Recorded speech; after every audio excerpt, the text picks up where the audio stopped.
कुरिन्थियों के नाम पौलुस प्रेरित की दूसरी पत्री 12वां अध्याय। यद्यपि घमंड करना तो मेरे लिए ठीक नहीं, तो भी करना पड़ता है। सो मैं प्रभु के दिए हुए दर्शनों और प्रकाशों की चर्चा करूंगा।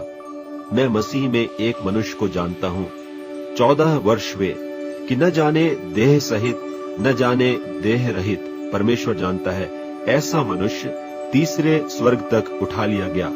मैं ऐसे मनुष्य को जानता हूँ, न जाने देह सहित न जाने देह रहित परमेश्वर ही जानता है, कि स्वर्ग लोक पर उठा लिया गया, और ऐसी बातें सुनी जो कहने की नहीं और जिनका मुंह पर लाना मनुष्य को उचित नहीं। ऐसे मनुष्य पर तो मैं घमंड करूंगा, परंतु अपने पर अपनी निर्बलताओं को छोड़ अपने विषय में घमंड न करूंगा। क्योंकि यदि मैं घमंड करना चाहूं भी तो मूर्ख न होऊंगा, क्योंकि सच बोलूंगा। तो भी रुक जाता हूँ, ऐसा न हो कि जैसा कोई मुझे देखता है या मुझसे सुनता है, मुझे उससे बढ़कर समझे। और इसलिए कि मैं प्रकाशों की बहुतायत से भूल न जाऊं, मेरे शरीर में एक कांटा चुभाया गया, अर्थात शैतान का एक दूत, कि मुझे घूंसे मारे ताकि मैं भूल न जाऊं। इसके विषय में मैंने प्रभु से 3 बार विनती की कि मुझसे यह दूर हो जाए, और उसने मुझसे कहा, मेरा अनुग्रह तेरे लिए बहुत है, क्योंकि मेरी सामर्थ निर्बलता में सिद्ध होती है। इसलिए मैं उनसे अपनी निर्बलताओं पर घमंड करूंगा, कि मसीह की सामर्थ मुझ पर छाया करती रहे। इस कारण मैं मसीह के लिए निर्बलताओं और निंदाओं में और दरिद्रता में और उपद्रवों में और संकटों में प्रसन्न हूँ, क्योंकि जब मैं निर्बल होता हूँ तभी बलवंत होता हूँ। मैं मूर्ख तो बना, परंतु तुम ही ने मुझसे यह बरबस करवाया।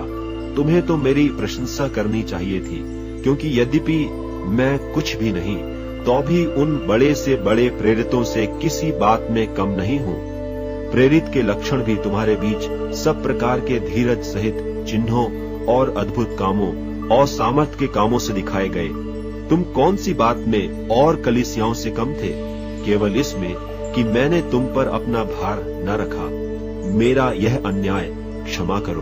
देखो, मैं तीसरी बार तुम्हारे पास आने को तैयार हूँ, और मैं तुम पर कोई भार न रखूंगा, क्योंकि मैं तुम्हारी संपत्ति नहीं, वरन तुम ही को चाहता हूँ। क्योंकि लड़के बालों को माता पिता के लिए धन बटोरना न चाहिए, पर माता पिता को लड़के बालों के लिए। मैं तुम्हारी आत्माओं के लिए बहुत आनंद से खर्च करूंगा, वरन आप भी खर्च हो जाऊंगा। क्या जितना बढ़कर मैं तुमसे प्रेम रखता हूँ, उतना ही घटकर तुम मुझसे प्रेम रखोगे?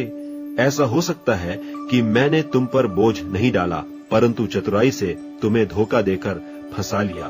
भला जिन्हें मैंने तुम्हारे पास भेजा, क्या उनमें से किसी के द्वारा मैंने छल करके तुमसे कुछ ले लिया?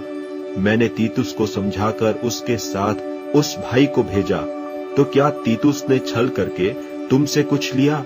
क्या हम एक ही आत्मा के चलाए न चले? क्या एक ही लीक पर न चले? तुम अभी तक समझ रहे होगे कि हम तुम्हारे सामने प्रत्युत्तर दे रहे हैं। हम तो परमेश्वर को उपस्थित जानकर मसीह में बोलते हैं। और हे प्रियो, सब बातें तुम्हारी उन्नति ही के लिए कहते हैं, क्योंकि मुझे डर है कहीं ऐसा न हो कि मैं आकर जैसे चाहता हूँ वैसे तुम्हें न पाऊं, और मुझे भी जैसा तुम नहीं चाहते वैसा ही पाओ, कि तुम में झगड़ा, डाह, क्रोध, विरोध, ईर्ष्या, चुगली, अभिमान और बखेड़े हों। और मेरा परमेश्वर कहीं मेरे फिर से तुम्हारे यहाँ आने पर मुझ पर दबाव डाले, और मुझे बहुतों के लिए फिर शोक करना पड़े, जिन्होंने पहले पाप किया था, और उस गंदे काम और व्यभिचार और लुचपन से जो उन्होंने किया मन नहीं फिराया।